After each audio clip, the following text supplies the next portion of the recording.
What's up, guys? Super Nerd Pharaoh here. Gen 10 is revealed, and people are talking a lot about the starters. Hey, I even drew them. You're gonna look at the time lapses while I talk.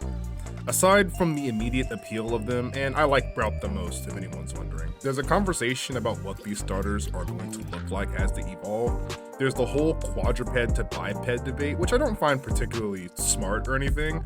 What it actually is people being afraid that the starters are just going to end up being furry bait. That's something that comes a lot more intensely ever since Generation 6, and I'm going to be honest. There's nothing wrong with furry-based starters. Y'all need to leave furries the fuck alone. They have good taste and appreciation for anatomy that pushes the drawing medium forward. This TikToker dude, Matt Corey, posits the starters this go-round represent the traditional Japanese professions. Because Pompon is a calligrapher. The little gecko is a geisha. The bird is a sumo wrestler. This is despite the region itself being more like the Philippines or Indonesia or something. And hold up. I'm gonna say it right now, Game Freak. I better be seeing a lot of melanin in these people. Y'all didn't really drop the ball with Alola given its story, which I will get to eventually, but still, I'm watching you. Anyways, if Corey is remotely correct, then that means we could wind up with at least two of these mons being biped, the grass one as a sumo wrestler and the water one being a geisha, with the fire dog having, I guess, some room to wield a magma brush in its mouth if we're like playing Okami or whatever. Anyways, Browt is definitely the most expressive one, and outside the facial expressions you see in sumo, there is another traditional Japanese art that's incredibly expressive.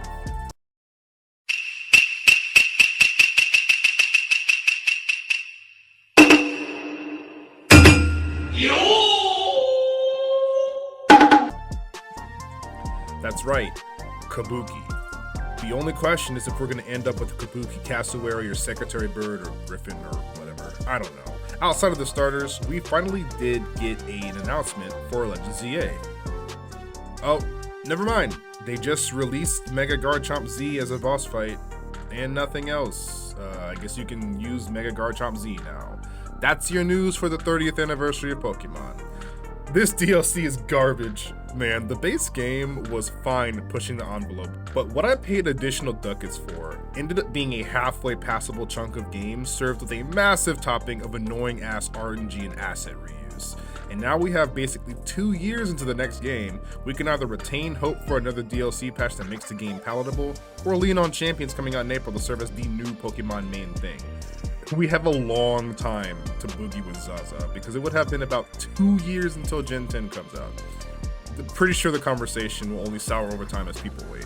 So, let's talk champions. Cool stuff we learned. The abilities of Mega Delphox, Greninja, and Chestnut came out.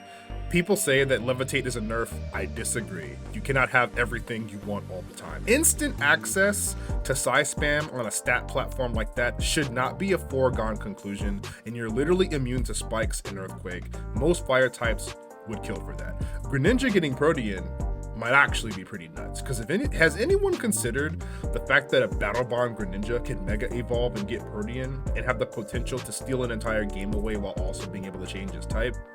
Just me? Okay. Why not, you And Chestnut also retaining Bulletproof isn't that bad. I kind of wish that Bulletproof was immune to Moonblast. It looks like it should be because they fire like a moon at you and it blasts you. And normally Bulletproof stops moves like that, but Game Freak's pet type is Fairy and they love them more than anything else.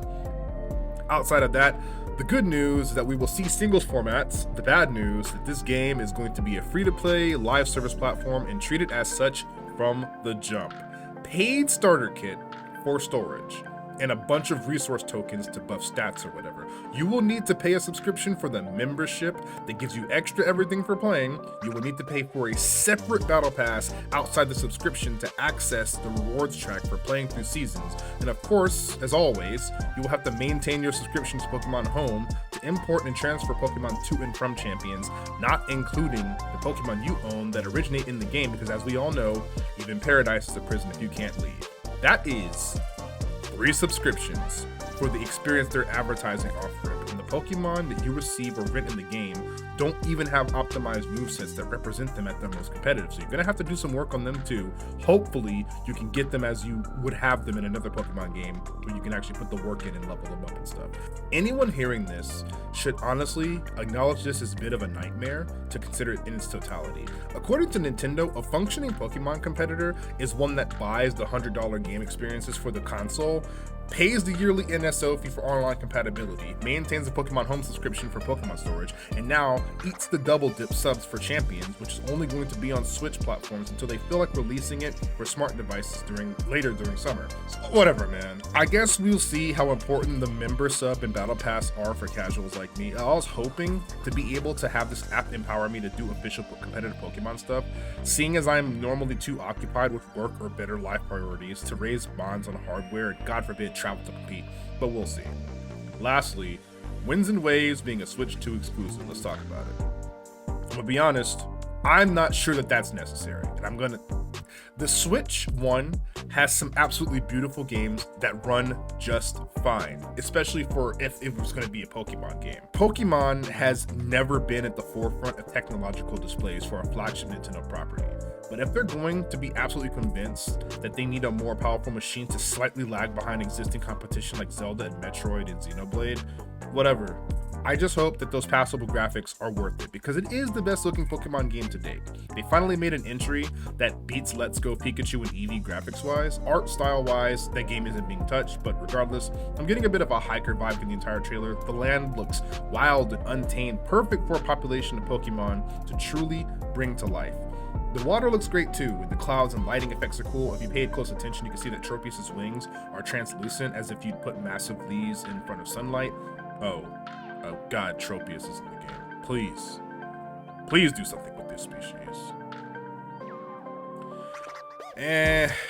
Back on track.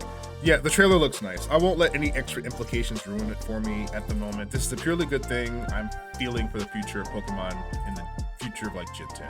And that's the video. If you made it this far, you obviously like hearing me talk or are indifferent to the sound of my voice as you work or drift off to sleep. So like the video and subscribe to the channel.